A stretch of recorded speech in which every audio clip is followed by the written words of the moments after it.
we're now recording.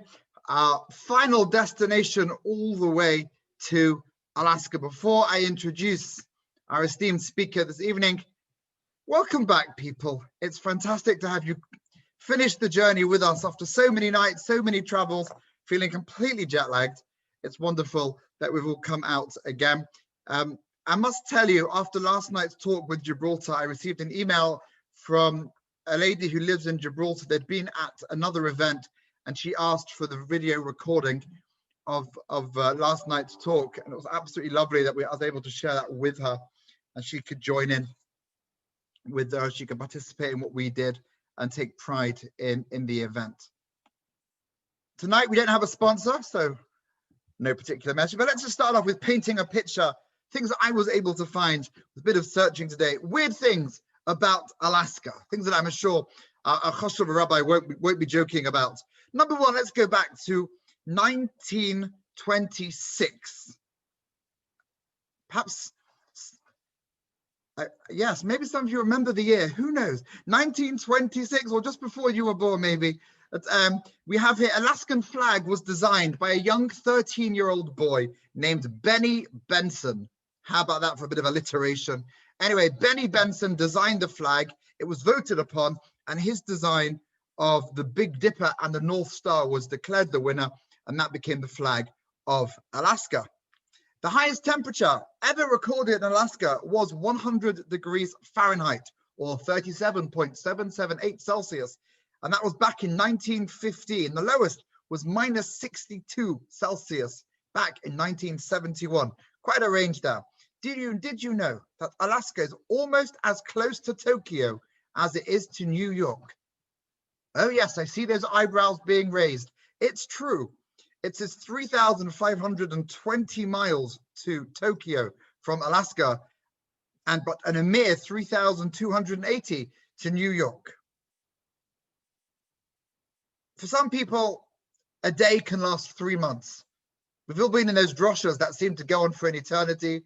But for people in Alaska, that's really what the case is when a day can last 3 months. When the sun rises in Barrow on May the 10th, it doesn't set again for an entire 3 months. And in November, the sun goes down for a very long schluff and doesn't come up again for another 3 months. You might decide, do you want to live in Alaska after this talk? We'll have to find out. With men, listen up, ladies, with men making up 52% of its population, Alaska has the highest ratio of men to women of any US state. Alaskans like to say, listen carefully, the odds are good, but the goods are odd, which might make you want to reconsider finding your shidduch in Alaska. Now, every state in America has its own series of rules and laws that make it stand out from amongst the other states in America. In Alaska, the following law is actually on the law books. You cannot look at a moose or search for a moose from an aeroplane on the same day you plan to hunt. Now, I'm wondering whether that's taken from the book of Vayikra, on the Parashas Emor, where you're not allowed to slaughter a mother animal and its child on the same day. Maybe somebody was having a shluff in the winter in the Bible class, woke up halfway through, not quite knowing what they were hearing, and thought it was talking about a moose and an aeroplane. Who knows? Biblical or just bonkers? Up to you to decide. You cannot tie a dog to the roof of a car, whether it's moving or stationary. Why you would want to tie a dog to the roof of the car? Only Alaskans will be able to tell you. Maybe Rabbi Greenberg will be able to tell you the deeper meaning of tying a dog to a roof. Who knows? You're not allowed to push a moose, a live moose, off a moving aeroplane. They don't suggest why you'd want to be on an aeroplane with a moose in the first place. But if you have that, if that is your neighbor on the plane, you cannot push it off whilst the plane is moving. And another strange law about moose, or maybe it's mice or mooses, I don't even know, but you're not allowed to serve alcoholic beverages to moose. In fact, feeding anything to wildlife is a crime. That's the introduction. Now, before we go one stage further, I just want to wish Sydney and Mavis a big mazel tov for getting your COVID vaccination today. I did a little search earlier And my COVID vaccine, according to the new website that's been set up, I am between 27,132,105 and 38,844,493 in the line to get a COVID vaccine, which works out to be, Be'ezras Hashem Yisborach, God willing, 25th of June, 2021, or it just misses Yom Kippur, Baruch Hashem, I should be in shul, 15th of September, 2021, depending on how quickly they can work it out. So I'm very happy that you've had yours, and we look forward to you joining us back in shul as soon as possible. I'm going to ask Rabbi Greenberg to now unmute himself. And remember the rules for everybody else. Feel free, please, to write in the chat, either to me personally or the group chat, any questions you have. And throughout the evening, I will interrupt our guest and pose your questions to him. We make it interactive between me and our speaker. I will field as many questions as we can. So Shalom Aleichem, Rabbi Greenberg. It's my pleasure and honor to join you in England, in London. I'm not sure even where you. I did. Chas v'shalom, London, Manchester, the capital of the north. Manchester. We had teachers here from Manchester. I don't know if they're from your shul, from another shul, the Niazov family, and I know the surname, the Niazov. I definitely know they're definitely a Manchester family. And a few Chabad families who send their daughters here to teach here. We have every year 3 teachers who come here. So we had from Manchester a few years. So welcome everyone, and it's a pleasure to join you. Any questions that you have about Alaska, and you did such an amazing research. You're absolutely amazing. Even things that I never knew about it. So please start by please start by painting a picture for us. Describe regular life in Alaska. Well, what it's like to go shopping, the cost of living. Just to paint a picture for us. We've not been there. Maybe after tonight we'll join you for a weekend or 3 months without the sun. Actually, we had maybe 10 or 15 years ago, one of the presidents of the Jewish community in London, of the general Jewish community, I can't remember his name. He probably passed away by now. He was then in his 90s. But anyway, so we have a lot of visitors from England. So you're welcome to visit Alaska, absolutely. And if you mention that you've been on this Zoom, you'll get all the red carpet. We have a Jewish museum, which tells the real story of Alaska. So you're welcome to join us. So you want to know what Alaska is. There are 2 Alaskas. I live in Anchorage, which is really a developed city with 250,000 people, and we have everything here. So the kind of Alaska I live is not the true Alaska. But you mentioned about Barrow before. Barrow, Alaska, that is the true Alaska. I flew there actually maybe 20 years ago. Barrow means it's the North Pole, literally the North. And there is every 2 years, there is a conference of all the countries who share the Arctic, which is including Canada and Finland and all those countries who share the Arctic. At the same time, they also have Russia, all the countries. At the same time, they also have a conference of the elders of the native population, because there are the same type of natives or similar Indians and natives from different countries who live around the Arctic. So they invited me about 20 years ago, 25 years ago, I don't remember. They invited me to come to the conference and explain the native community, how the Jewish people managed to be in so many countries, to exile and be part of the culture in every place they went, and yet to maintain their Hebrew, their language, their culture, and everything, because their children, one of the biggest problems the native community has all over the world is the Indians or all the type of natives that you have. The problem is that they were thrown into the new culture and they can't adapt to the new culture, and they can't keep up with their old culture, and they are lost. And therefore we see so many people who are into alcohol and everything, it's totally lost. And they want to know what the Jewish people decide. I used the opportunity to speak to them about the Sheva Mitzvot Bnei Noach, the 7 right laws, and so on and on. But when I went to Barrow, this was the true Alaska. It was the middle of the summer. And that's the place where there is no night in the middle of summer for 2.5 months. Literally 2 o'clock in the morning, the entire sky was full with the sun. I've never seen such a big sun in my life. And when I came down off the plane, there are no trees in Barrow. There are no mountains in Barrow. And literally you saw how the globe, literally as if this is the end of the globe. You could almost fall off the globe. I mean, I've never seen such a scene in my life. So that's the true barrel. That's the true Alaska. That's where you may find still igloos and all this good stuff. But where I live, it's Alaska. We have a lot of snow. It's cold. Like, for example, we had a Hanukkah celebration on Sunday. We had a drive-in Hanukkah celebration with a huge, maybe we had 300 cars, in each car a few people, maybe a crowd of 800 people. Normally we take over the entire convention center in Anchorage. But this year was a drive-in with a huge theater style of LED wall and everything.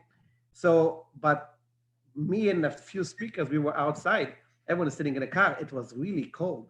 After I gave my 10-minute speech, had to run into the car to warm up. The car parked right nearby the stage. And I came out back for the Hanukkah menorah lighting because there was other programs going on. It was really, really cold. So yeah, it could be cold. It's still Alaska. We still have snow here. We still have moose. You mentioned the moose. By the way, you probably know that the moose is kosher. And the only problem we had with moose is everyone in America tells us in the States, if you sell us kosher meat of moose, you could make the best fundraiser in the world. The problem is two problems. First, we have not found a moose who is willing to volunteer to be shechted. We have not found it yet. And second, it's against the law. You cannot raise moose for food. You could only go hunting, but not in the city.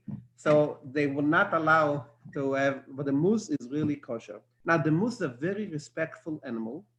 It's huge. I don't know if you saw a moose. It's huge and it could be dangerous, but the moose is very respectful. If you don't bother the moose don't bother you.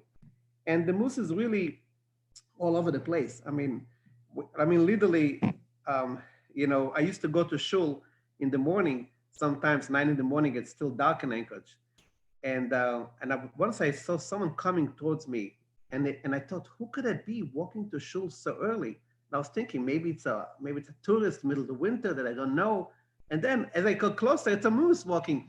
So we have always the moose to come to park on our backyard, and they, you know, we have an Anchorage moose who give birth in people's backyard and so on and on. So it's really an interesting animal, but never bothers you unless if children start bothering the moose and throwing stone or something. I remember in the old 30 years in Anchorage, maybe there was once I heard that a moose killed a person only because the children were bothering him for a long time, and then the person came, didn't know that.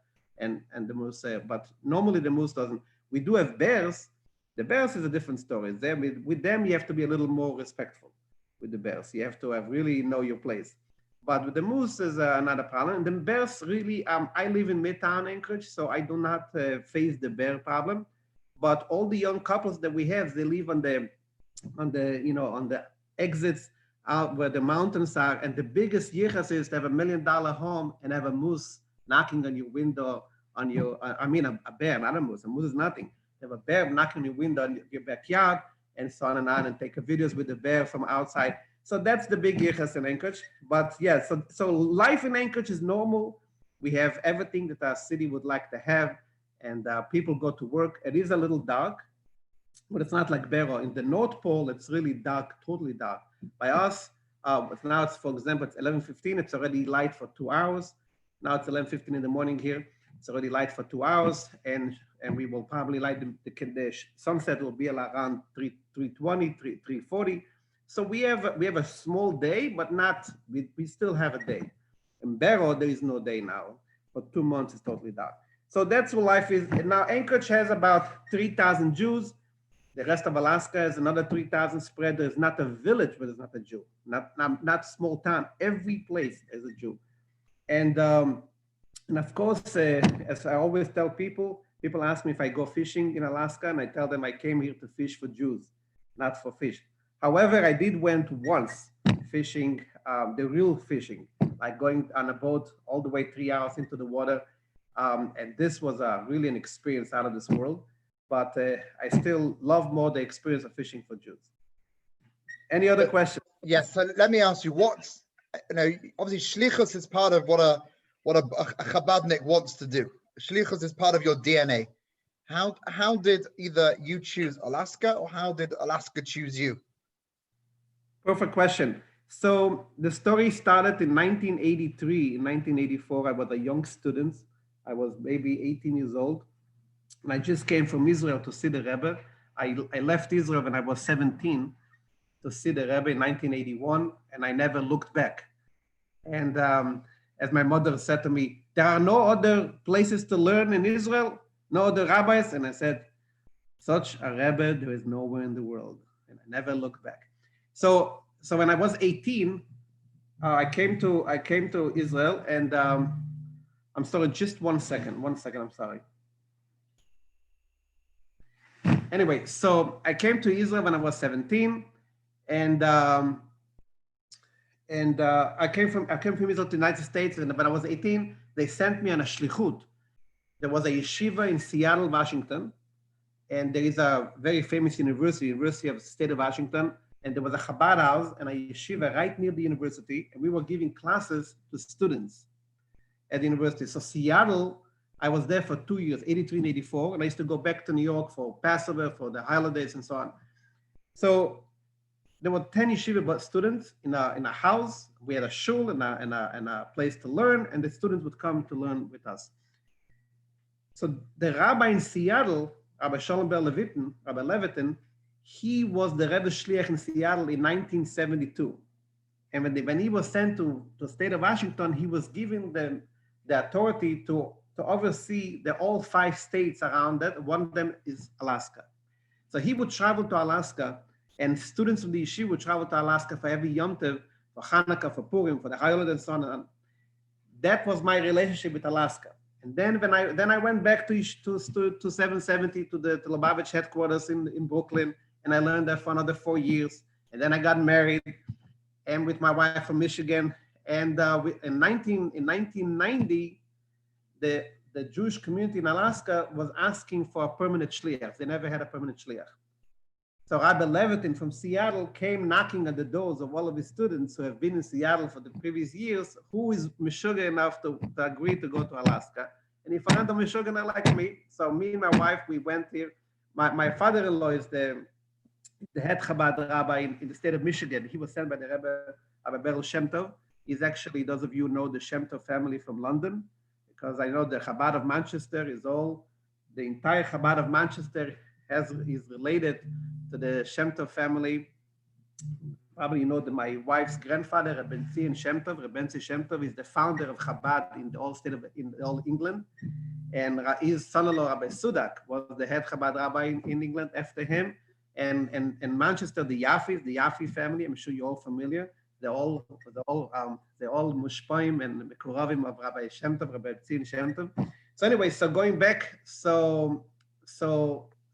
we get married, and Rabbi Levitin came to knock on our doors. And we had offers to go all over the place, and my father-in-law wanted us to go to Michigan, and my wife should open a big preschool there, and so on and on. But we said to everyone, we want to go to a place where there is nothing there, where there is a real need. Because as you all know, the Rebbe educated us that there's nothing more noble in this generation after the Holocaust than to reach out and reestablish the places where there is no Jewish infrastructure and make sure. I'm going to stop you there, because I think we have to. I think everyone who's been on this journey with Holy Law for the last few days, and I've been trying to work out what would be the common denominator, the Machaneh Meshutaf that brings everyone together for all the different, from Jamaica, Uganda, Curacao. What is it? And you've just expressed it, that the Rebbe taught. No, say that line one more time. I think that really probably underpins everything that we've heard from all the different rabbis, that ideology that you live with as being very central to being Jewish. There's nothing more noble. As I said, the Holocaust is not only that killed 6 million Jews, but even worse to a certain degree. As we all know that one of the key leaders wrote that they understand that they're not able to kill all the Jews in the world. But they'll give such a knockout to Judaism by taking away the best, the most spiritual from Europe, that the Jews in America and the rest of the world will give up on Judaism. And that really was about to happen. After in 1946, 1947, the Jewish people went with their head down. And the Rebbe came and picked up the Jewish world. And the Rebbe said, not only that we are not going to go with the head down, but we will reestablish Judaism all over the world. And all those Jewish kids that were torn away from their families and their shuls and their synagogues and their schools, and they had to go to find a job in London or in Australia or in America in some little city in America, and they didn't have any Yiddishkeit. So we will make sure that their children will see a rabbi and will see a Torah and will have a shul. And the Rebbe educated a whole generation of young couples to know that their job is, there's nothing more noble than to go and find every Jew of those children, grandchildren of those people who left Yiddishkeit because of the Holocaust and come back to Judaism. That's the true victory of the Nazis. And therefore we were looking for a place, there's nothing there. So we got calls from Caracas, Venezuela, from all kinds of places. So we decided we'll go visit Alaska. We came here in the summer, in June of 1990. We went hiking, one of the famous hiking places here, which is called Fletta. When you come to Alaska, I'll let you know. We fell in love with Alaska. We fell in love with the community. And we decided we are going to come here. So we moved here in 1991 before Purim. And this Purim will be 30 years that we've been here. And wow, big shkoyach to you. Amazing. 30 years. It's Mesiras Nefesh. You've given yourself. It's absolutely incredible. So let me pose couple of questions that have come through. And of course, remember, we are British. So the British like talking about the weather. So we're going to pose the weather question first. How do you cope? How do you cope with the extreme cold weather? So like I said, Anchorage is not that extreme. So probably the normal day-to-day in the winter is like 18 degrees, 25 degrees. I'm talking about, American Fahrenheit.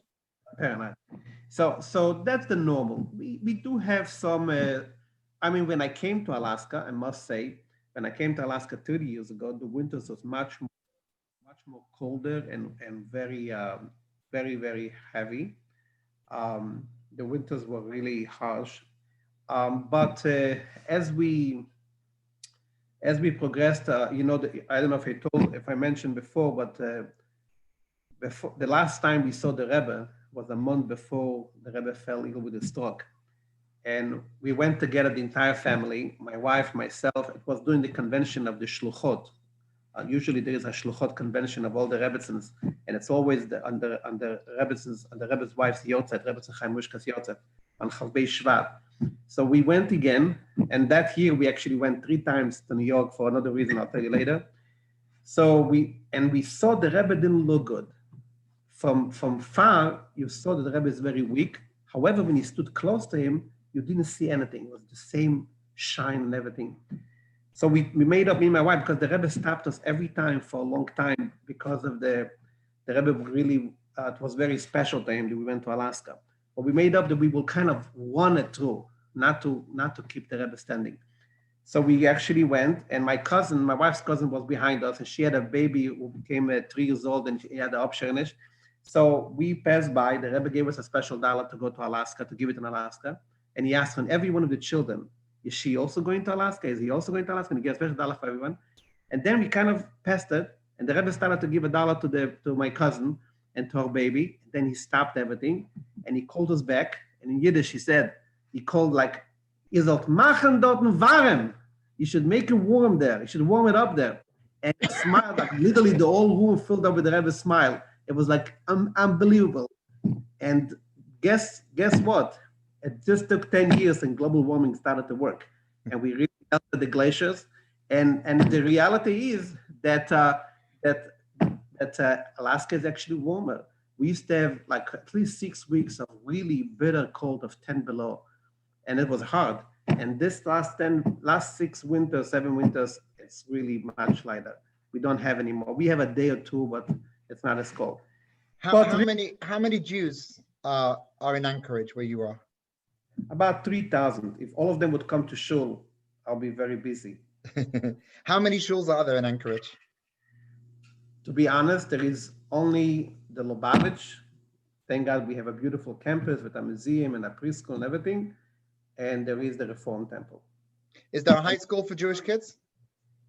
Say it again. Is there a high school? No high school and no elementary school. We only have a preschool.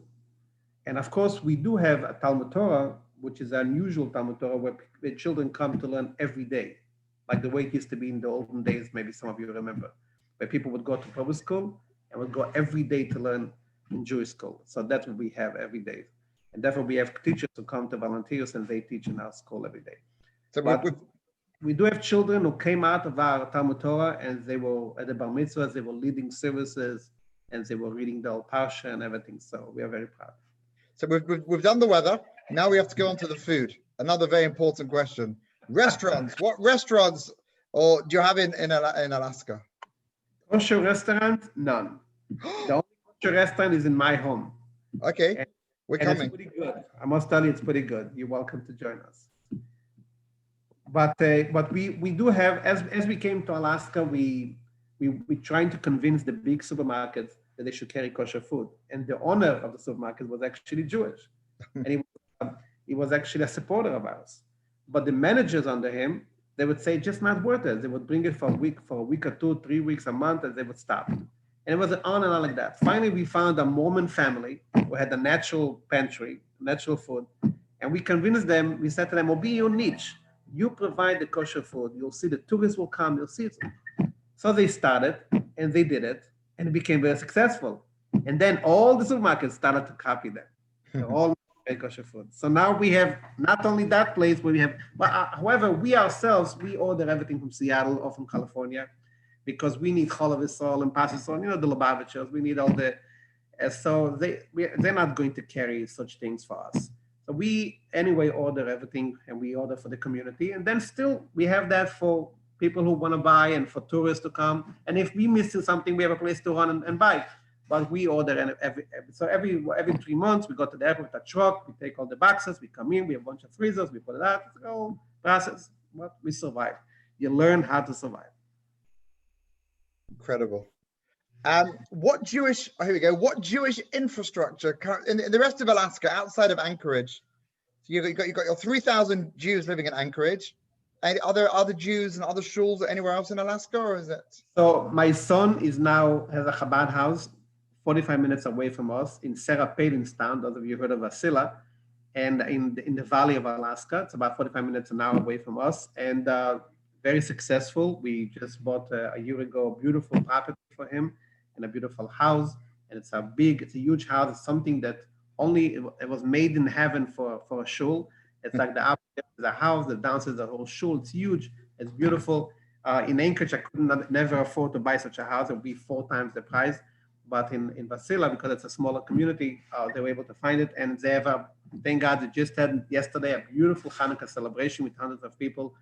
So that's the second Chabad that we have. My daughter and my son-in-law already came back here 7 years ago, and with my grandchildren, they are helping me run the shul here. She's a youth program, and he's the junior rabbi, and so on. And then we have the rest is basically there is in Juneau a little Reform temple, and there is in Fairbanks a little Reform temple, and they don't have permanent rabbis. They have rabbis who come and fly in from time to time for the different holidays. So that's the rest of the Jewish infrastructure in all of Alaska. But what is Shabbos like in the summer when it comes in at 10:40? Actually, Shabbos comes in much later. It comes in at 11:20 candle lighting, because the late Shabbos in June is 11:40 sunset. So it depends. We actually have a lot of tourists during that time, and we have a huge Shabbosim on those months of the summer, June, July, August.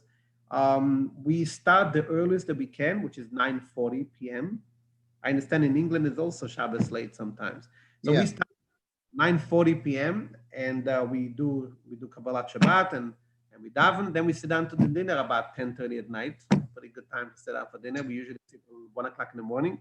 But no worries, the next morning, Chabad time, we start shul at 10, so we are just fine.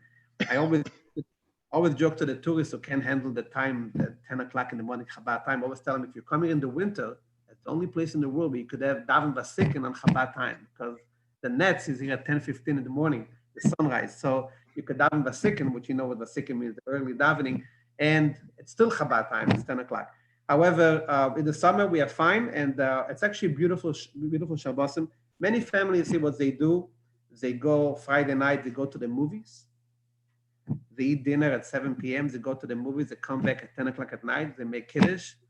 They have challahs, and they go to sleep. They start Shabbos. So they even start Shabbos early at 10 o'clock, Have you ever thought of davening Shacharis straight after your meal? Sorry, what? You could daven Shacharis after you bench Friday night. Not exactly, but close to that. Actually, Shavuos, we do not have to sleep all. We have not to be awake all night because 2 o'clock in the morning it's already light, so we are fine. Shavuos 2 in the morning is it's done. The night is done. It's already morning. Ah, here we go. A good Yiddish question. Do you have to fly a mile for a bris? And do you That's shecht your correct. own meat or chicken? So 2 shechting questions. One's a bris and one's a chicken. Actually, it's funny. We just had a covered bris during COVID times. So it was right before Pesach. We had a Jewish family in town, an interesting family, a mother who is deaf, and the father is deaf. And we only found out now that her mother is also deaf, and she's from Satmar, from Williamsburg in Brooklyn. And anyway, so she had a baby boy. We had a Lubavitch Shliach 3 days before Pesach. He flew in to Alaska, and we didn't know what's going to be with quarantine and this. I didn't even go to the bris. He went to the house. It was the time when nobody knew what the real story, what COVID is all about. It was that fear. Everybody was locked up. And he flew in, he went to the house, he made the bris, and officially he was supposed to quarantine for 2 weeks, but his wife told him, if you stay in Alaska for Pesach, don't come back home. So he literally turned around and he flew on his plane back. 3 hours later, he went back to California and he was home and nothing happened. Thank God he was fine. He took a test before and after and everything was fine. So yeah, we do have to fly in a mile for a bris. And we had a time when we had a Jewish doctor who was a little more religious and he knew how to do it. The Reform Temple had a Jewish doctor who also trained how to make a bris, but we always fly in a mile. And shoichet? Shoichet, the entire United States, the whole thing of to have a shoichet in every town has stopped already from the 1970s. That's it. There's no such a thing anymore. There is 2-3 central places, and everyone gets it by truck or by plane. That concept. I remember when I was in the 1980s, there was in Seattle there was an old shoichet. I think it was a Belzer Chassid, an old shoichet. It was the only shtreimel in town. But after he passed away, they never had another shoichet. That said, this whole thing is no more existing. There is central places, and I guess it's cheaper and it's more organized, and the kashrus maybe to a certain degree. They could make more supervised and so on. So Alaska doesn't have a problem with the shoichet now. That's the last. Go on. What? Go on, carry on. Unless we will shechet our moose. For that, I was willing to be a shechet, but they would not let me do it. So one day, Bezras Hashem. One day, maybe I'll have a good friend in the assembly, and they'll change the rules. Maybe. Looking back over your 30 years, thinking of the different people you've met, the different experiences you've had, what can you remember as being one of your most unusual Alaskan moments? Something that just... Yeah, one of the most unusual stories is the story of the first person that we met in Alaska who asked us to convert, which was the first day we came to Alaska. Erev Purim, we came here before Purim. Purim night, I walked into the Purim party that the community prepared for us, and everyone said, hi. And there was one person who said, Shalom Aleichem. I was like, what? In English, Alaska, someone says Shalom Aleichem? That's unusual. And he looked unusual. And so I didn't say anything. I just answered, and we went on. After the party, at the end of the party, he says to me, are you going to read the Megillah tomorrow? I said, sure, at my home. So he went around the entire crowd to say to everyone, the rabbi is going to read the Megillah the next morning. Nobody came except him. Okay, so he came after the Megillah. He put me aside and he said, listen, I need to tell you my story. And it was a fascinating story of his life. He said that he was already probably, when I saw him, he was maybe 60 or 65 years old. And he tells me, listen, I was a young sailor from Denmark. And I was sailing during World War II. And I saw what the Nazis did to the Jews. And I was so angry that when I came to New York, I said, I'll never go back to Europe. And he literally jumped the border. And he just got in New York, he got involved with Jews. And he got involved with an orphan, with a Jewish girl who was a daughter of a rabbi.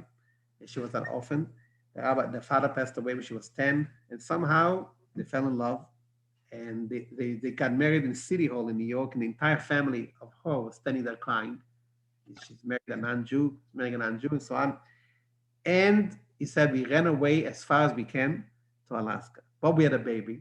When the baby came, I said to my wife, we are going to raise him Jewish. Then I said, to raise Jewish, I have to learn what is Jewish means. And he started to study Judaism. When I came to Alaska, he was the only person who had the Talmud in English translated, the only person who had the Mishnah in English. He even had the Jewish prayers that goes out in New York. He would read it from cover to cover every week. And he was very involved. And he decided at one point he wants to convert. And then in the 70s, but nobody will convert him. The Orthodox rabbis would come in for a week visit. Nobody is on a visit going to convert anyone. So he decided he'll convert Reform. At the time, the Reform rabbi did not ask for a bris for conversion. And he, as being a student of the Bible, knew that Abraham had a bris. He understood himself there can be a conversion without a bris. So he went himself to the hospital and asked for a surgery, and they did a bris. However, so the story begins a little earlier. So the story begins that in 1970, with the first Chabad young yeshiva students who came to Alaska. The Rebbe, when he came to America in 1941, together with his father-in-law, the previous Rebbe, Rabbi Joseph Isaac Schneerson, they together started this program that yeshiva students in the summer, when everyone else, all yeshiva go vacationing home, Chabad yeshiva students will go traveling to small towns and meet Jewish people and offer Jewish services and bring books and mezuzahs and so on, and teach children for bar mitzvah and so on and on. So yeshiva students of Chabad have been going to every place in the world. Every place that you know today that there is a permanent shliach, you should know that there was 20 years before of work of Chabad yeshiva students in that place before a real shliach came. They prepared the ground. It was like the foot soldiers, or before the planes are arriving. They prepared the ground before the permanent rabbis came. So the same happened in Alaska. So there were two young rabbis, two young yeshiva students who used to travel. And they asked the Rebbe in 1968, can we go to Alaska? And the answer was no. In 1969, can we go to Alaska? The answer was no. In 1970, Rabbi Chodakov, the Rebbe's personal secretary, came out of the Rebbe's room and he said, Chabad is going to Alaska. The Rebbe gave permission. And so these two young student rabbis came to Anchorage. And in Anchorage, who was the president of the Jewish community was this gentleman. His name was Erling Christensen. Sounds like a good Jewish name. Erling Christensen. He was the president because nobody else wanted to be the president. So he was the president, even though he's not Jewish, but his wife is Jewish, and he has a Jewish child. So he didn't know Chabad, Reform. He opened everything to them, and he was very kind to them. So they wrote to the Rebbe about him, that he was very open and he welcomed them in and everything. There was another person where they stayed, was Mr. Peregrine, the famous David Green furs, which, by the way, you didn't talk about furs. I see you made the research about Alaska, you forgot about the furs. So there's a very famous David Green furs in Alaska and so on. So now he's the president of our community. He's already older in his age. Anyway, so they give the Rebbe a report about everything in Alaska. The Rebbe wanted to have a detailed report, what's going on in all the cities. They went everywhere. They went to Juneau, to Fairbanks. They flew in small planes. They wanted to have a report. What's the state of Jewish life in Alaska in 1970? They come back, and this gentleman used to give money to the Kabbalah Center in California. He used to send them money. They would print books with his inscribed in honor of him. And he would read the books. So he had a question in Kabbalah that he read in some book. And he wrote to the Rebbe a letter in English. And he asked the Rebbe a question. He asked the boys, can I send to the Rebbe a question? Sure. And he signed his name, Erling Christensen. Anyways, they wrote to the Rebbe that he's not Jewish and his wife is Jewish, the whole thing. The only reaction from the Rebbe to the entire report was 3 words in Hebrew under his name. The Rebbe wrote, Ayim hu Yehudi, ? Is he Jewish? And they came into the Rebbe's secretary and they showed that they made the report and they said he's not Jewish. What is the question? So the secretary looked on the report, looked at the Rebbe's letter, he said, listen, this is one of those things I'm not going to ask the Rebbe. It's something that maybe one day we'll understand.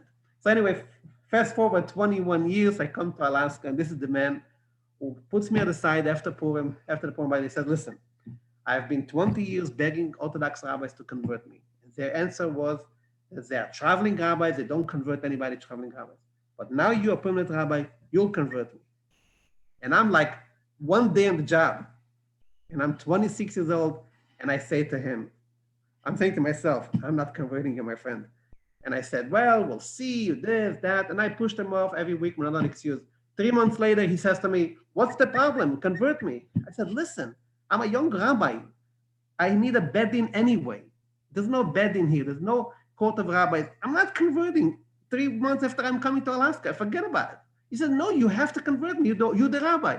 And I called New York, and I took advice from a few rabbis. I said, listen, if he knows so much about Judaism, and he did a Reform conversion, and he did himself a bris, you have no choice. Bring him to New York, and we'll convert him. So I tell him, listen, I was trying still to push him off the last thing. I said, listen, I'm only doing Chabad conversion. There's such a thing, Chabad conversion. But I just said it. I didn't know how to push him off. So he said, what does it mean, Chabad conversion? You mean a hat and a kapota? I said, yes. I said, I'll do that, whatever. So I said, I'm only doing it in New York. I'll take the whole family to New York. He was a very wealthy man. I'll take. Anyway, we all went to New York.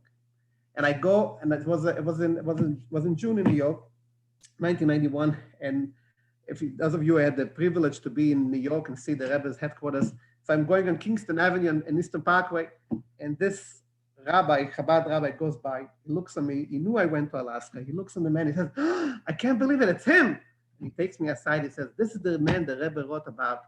Aim hu Yehudi, is he Jewish? And now he's coming here to Crown Heights to convert 21 years later. And when we took him to the Rebbe after the conversion, there was probably the head Chabad rabbi in Crown Heights, Rabbi Marlow at the time, did a conversion in one of the mikvahs in Crown Heights. He never probably did conversions before. It was like unusual. He kind of went out of his way to do it. Normally, there was a Rabbi Bamza, he used to do it somewhere in Flatbush. There was one of the few conversions that took place actually in Crown Heights. And anyway, so I took him to the Rebbe, him and his wife. And when they came to the Rebbe said to them, we were standing together, the Rebbe said, Alaska is very far from here. And Alaska, when people talk about Alaska, it gives them a cold attention. You think about coldness. But the Rebbe said, but to live in Alaska, you need a stronger temperature in the houses. So the Rebbe said, when you think of Alaska, don't think of a cold place when it comes to spreading Judaism, but think as actually a place with much more warmth. And therefore, you should spread Yiddishkeit and warm up Alaska even more. That was what the Rebbe told them. And I think this was, he became one of our biggest sponsors and supporters. And his wife unfortunately passed away a few years later. She was sick. And then he remarried with another lady who became close to Chabad in St. Louis. And she moved here. And her husband passed away. She moved here. And they lived here for 10 years. Then they moved to Muncie. As they lived in Muncie for 10 years. Then he passed away. And he was buried here in Anchorage in our Jewish cemetery. So this is one of the fascinating stories. And really, this story tells the story of Chabad. How in 1970, the Rebbe had the far vision, what will happen in Anchorage, Alaska, and the patience to wait till Anchorage is ready, sending shluchim every summer, and have the Rabbi Levitin from Seattle come here and be friendly with the Jewish community here, be friendly with them, and then with the Green family, the David Green first, and little by little, and then in 1980, there was another story here with a mikveh, and little by little, until Chabad is ready to bring a rabbi permanent, until you see all what take place. I'm just saying that this is really the story of Chabad to make sure that no Jew is left behind. That's almost a perfect place to say thank you very, very much for your time. We wish you continued success in everything you do and your family goes and does in Alaska, bringing the warmth, the light, the inspiration of Torah Judaism to the Jewish people who live with you, those who are tourists with you, and you just have endless strength to continue all your Avodas Hashem. Thank you. Would you like to leave us with one Chanukah vort? Absolutely. Well, you all know that the real story of Hanukkah is really the story of what happened this year. This year, Hanukkah 2020 will be remembered as the modern version of the Hanukkah miracle. Because just like in Hanukkah, there was one of the darkest times in Jewish history. And yet the Maccabees, what they were showing is that the human spirit has such a resilience that we could fight the inner strength to overcome any challenge that's possible in the world, that nothing could stop us. And really what happened in the world today, it's like from the days of the Great Flood, there was never a time that the entire globe, the entire humanity was in such a dark, long year. in the same time facing together. And yet, with faith and optimism and courage and the hard work of our scientists, we see this miraculous vaccine that we have. That if you remember 8 months ago, that our scientists were telling us that if the vaccine will have 50% success rate, they'll be happy. Because the regular vaccine for the regular cold is only 35% success rate. And yet we see now how both companies, Pfizer and Moderna, both of them say it's 95% success rate. It's truly, and to top it all, they start to distribute the vaccine now in Hanukkah. So Hanukkah this year will be remembered as the miraculous, the modern version of a Hanukkah miracle. That, and not only the miracle from the vaccine, but the miracle that we as people found a way to meet together via Zoom or drive-in, whatever. I don't know what your community did for Hanukkah, but we did a drive-in. People, we found a way, like the Maccabees, to overcome the challenges and keep ourselves together, and even find more unusual ways to bring more people. Some Chabad rabbis say that because of Zoom, they reach out to people that never came to them. I mean, our Hanukkah event was live streamed on Facebook and YouTube, and we had hundreds and hundreds of people from Anchorage who have never come to our Hanukkah. Even that we have this biggest Hanukkah, and we have 800 people, but still there's 2,000 people who didn't come, and they reached out. So we see a way that this Hanukkah really is encouraging all of us to know that no matter what happens in this world, there is always, it's a famous saying, HaKadosh Baruch Hu, that the Almighty God does not bring the disease if He has not bring the refuah, the medicine before that, which is why our scientists have spent billions of dollars to find a vaccine, because they believe in that saying from the Torah, from the Talmud. Because if they wouldn't believe, they wouldn't look for the vaccine. How do they know there is an answer? Well, the Talmud tells us that the Almighty God does not bring a problem to the world if there is no answer. So if there is any challenge, that any problem that we have in this world, we have to see this opportunity. And therefore, this Hanukkah is really encouraging all of us, especially now that we see what's happening in the four countries to make peace with Israel. And this is a true peace. It's not a peace for land. This is a peace for peace. And as we see that as if you saw the pictures from Dubai, where Muslims and Jews, Arabs and Israelis were dancing together in front of the public menorah, that's the kind of peace the Rebbe spoke about. That's the true peace. And the true recognition in Israel, the true recognition in the Jewish people. So we should be encouraged that maybe this is the beginning. Let's hope that this is the beginning of this peace that Isaiah proclaimed. That's written even on the building of the UN is written those words. The nation should not raise any more war against nation. Maybe that should be the beginning of that peace in the world, and we should all be zeicher very soon in our 1 days to see the true peace with the coming of Mashiach. So l'chaim everybody, happy Hanukkah. Pleasure to meet you all. Thank you very, very much. A round of applause for Rabbi Tzivling and for Alaska. My pleasure. Thank you. And another round of applause for Johnny Daltes, who worked tirelessly to put on this entire. Absolutely. Johnny, this is a special message for you, Johnny. He said, even if a non-Jew wants to be the president of the community because no one else stood up for it, there was a hint to you when the current presidency is finished next Shavuos. You're shaking your head the wrong direction. There was definitely Ruach HaKodesh, what Rabbi Greenberg said, but we'll talk about that another time. We won't tease you publicly on Zoom. But a big thank you for everything you have done to bring Hanukkah. It's been the most incredible Hanukkah for Holy Law. Thank you for joining us, everybody. If anybody wants any of the recordings, I know there's someone here tonight who I promised a recording to 2 days ago, walking through the playground at school. I will send that recording to you tonight. You're nodding, I apologize, I forgot. If anybody wants some recordings or your friends want the recordings, tell them to get in touch with me. Every talk has been recorded, and I will be happy to share those. Have a lovely evening, lovely time of day. Good Shabbos as well. Thank you. Happy Hanukkah.